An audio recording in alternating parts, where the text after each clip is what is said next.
बिस्मिल्लाहिर्रहमानिर्रहीम। अस्सलामु अलैकुम दोस्तों, आपका खैर मक़दम है आपके अपने यूट्यूब चैनल आसान उर्दू SBL में। और दोस्तों, मैं हूं आपका दोस्त क़ारी फ़हीम अहमद क़ासमी।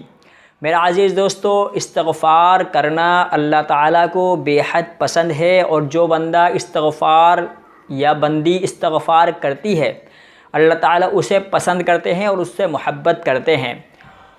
और अल्लाह की मोहब्बत की अलामत ये है कि जब अल्लाह ताला किसी बंदे या मोमिन से मोहब्बत करता है तो आसमान पर यह ऐलान हो जाता है कि अल्लाह ताला फ़लाँ बंदे से मोहब्बत करता है, चुनाचे तुम भी उससे मोहब्बत करो।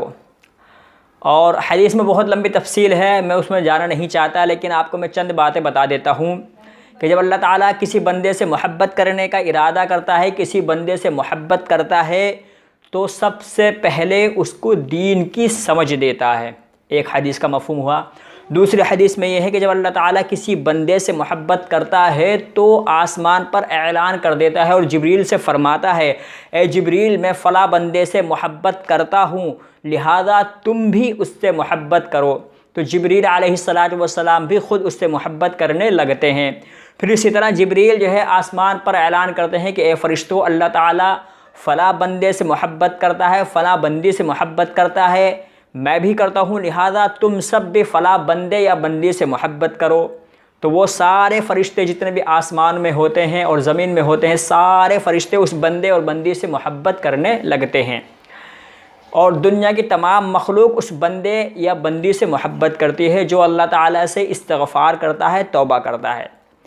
अब इस्तग़फ़ार कैसे करना चाहिए, कब करना चाहिए, कितना करना चाहिए, कौन से अल्फाज के साथ करना चाहिए, किसी मखसूस जगह पर बैठकर करना चाहिए या कोई ऐसा चिल्ला वगैरह उसका खींचना चाहिए, ये सारी बातें दोस्तों डज़न मैटर, इसका कोई मतलब नहीं होता है।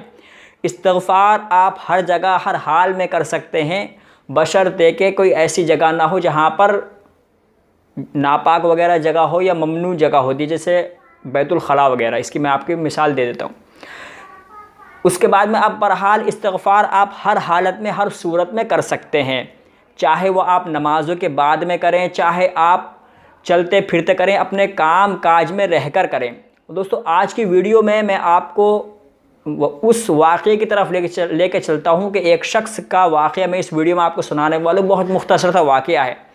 मैंने ये 2-3 हदीसें आपको शुरू में इसलिए सुना दी ताकि बंदों को ये पता चल सके कि इस्तग़फ़ार अल्लाह को बेहद पसंद है। और लोग जब मेरी वीडियो देखते हैं उनको कहीं ना कहीं इस बात को समझ में भी आता है, अल्हम्दुलिल्लाह। और मुझे उनका प्यार और मोहब्बत मिलती है, उनका साथ मिलता है, उनका सपोर्ट, उनका ताआवुन मुझे मिलता है। तो दोस्तों, मैं आपको एक वाक़े की तरफ ले चलता हूँ कि एक शख्स बहुत बेनमाजी, बहुत बदकार, बहुत गुनाहगार था। उससे जब पूछा गया कि तेरे इस्तग़फ़ार ने तुझे क्या फ़ायदा किया, तो उसने क्या क्या बयान किया, आज की वीडियो में मैं आपके सामने यही ज़िक्र करने वाला हूँ। तो आप वीडियो को अभी से लाइक कर दें। और आप अगर इसी तरह की वीडियो देखना चाहते हैं, इस्लामिक और दीनी मालूमात के मुतालिक वीडियो को आप ख्वाहिशमंद हैं, तो आप हमारे चैनल को भी सब्सक्राइब करें। चलिए दोस्तों, मैं वीडियो की तरफ आता हूँ। तो एक शख्स से जब पूछा गया कि तुम्हारी ज़िंदगी पहले कैसे गुजरती थी, अब इस तरह कैसे गुजरती है, और अब तुम इतने नेक और इतने बाअखलाक और शऊर वाले हो गए हो, पहले किस हाल में थे, अब किस हाल में हो, इसके बारे में कौन सी ऐसी चीज़ है जो तुमको यहाँ तक ले आई। तो उस शख्स ने जवाब दिया कि बस मुझे ज़्यादा कुछ नहीं पता, लेकिन मैं ये सुनता था कि अल्लाह ताला तौबा करने वालों को पसंद करता है और तौबा का दरवाज़ा हमेशा खुला है, जब चाहे आदमी तौबा कर सकता है, जिस हाल में चाहे आदमी तौबा कर सकता है। और जो बंदा तौबा करता है अल्लाह ताला उसको मुआफ़ फरमा देता है। मौत से पहले पहले जो शख्स तौबा कर लेता है अल्लाह उसको मुआफ़ फरमा देता है। ये मैं सुना करता था। एक मरतबा मैं 3 दिन की जमात में गया और जमात में जाने के बाद में भी वहाँ पर इस बात की ताकीद की जाती है कि आप अपनी तस्बीहात को फ़जर के बाद में और असर के बाद में पूरी करें। और तस्बीहात क्या होती हैं, यानी कलमा तमजीद, तीसरा कलमे की, एक इस्तग़फ़ार की और एक दुरूद शरीफ की, ये 3 सुबह और 3 तस्बीह आप ये हर जमात वाला इसको पूरी कराता है और ये एक जमात का निसाब में शामिल भी है। तो मैं वो करता था। और एक बार मैंने अमीर साहब से ही पूछ लिया कि अमीर साहब, सुभान अल्लाह की तस्बीह का क्या मतलब है, दुरूद शरीफ की तस्बीह का क्या मतलब है, इस्तग़फ़ार की तस्बीह का क्या मतलब है। तो उन्होंने ये बताया कि बस सुभान अल्लाह का जो तीसरा कलमा है वो अल्लाह की तारीफ़ के लिए हैं, और ये जो दुरूद शरीफ है ये अल्लाह के रसूल की ज़ात अक़दस पर दुरूद भेजना होता है।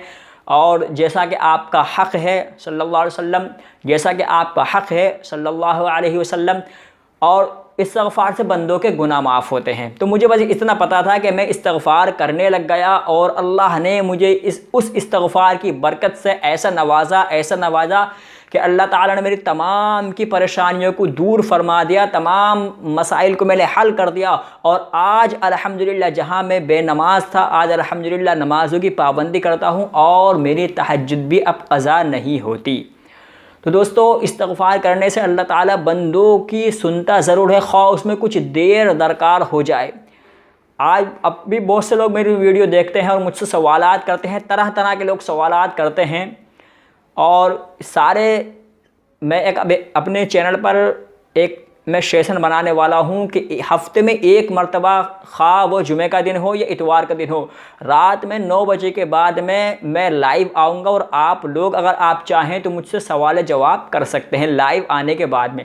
एक हफ़्ते में एक बार मैं ये सेशन करूँगा, आपका Q&A मैं लेकर चलता हूँ, ताकि जो लोगों के सवालात होते हैं उनके जवाबात मैं दे सकता हूँ। और दोस्तों, यहाँ पर एक छोटा सा ये ऐलान करता हूँ मैं कि आप अगर दीनी और क़ारी हनीफ़ साहब मुल्तानी रहमतुल्लाह अलैह के बयानात से वाकिफ़ हैं, और आप उनके बयानात सुनना चाहते हैं, उनको बयानात आपको पसंद हैं, तो आप मेरी बेटी के चैनल तहलील, जिसका लिंक आपको डिस्क्रिप्शन में मिल जाएगा, उस चैनल को भी जाकर विज़िट करें, और क़ारी मोहम्मद हनीफ़ साहब के शानदार और शुअला बयान और दिलनशीन बयान भी आप वहाँ से सुन सकते हैं। मेरी बेटी का नाम तहलील है, और तहलील ही इसका चैनल का नाम है। तो दोस्तों, आज की वीडियो आपको कैसे लगी? वीडियो अच्छी लगी हो तो वीडियो को लाइक कर दें, और चैनल को सब्सक्राइब करना भी ना भूलें, ताकि आने वाले वीडियोस का नोटिफिकेशन सबसे पहले आपकी स्क्रीन पर हो। मैं मिलता हूँ आज से फिर किसी वीडियो में, जब तक के अपना ख्याल रखिएगा। अल्लाह हाफिज़।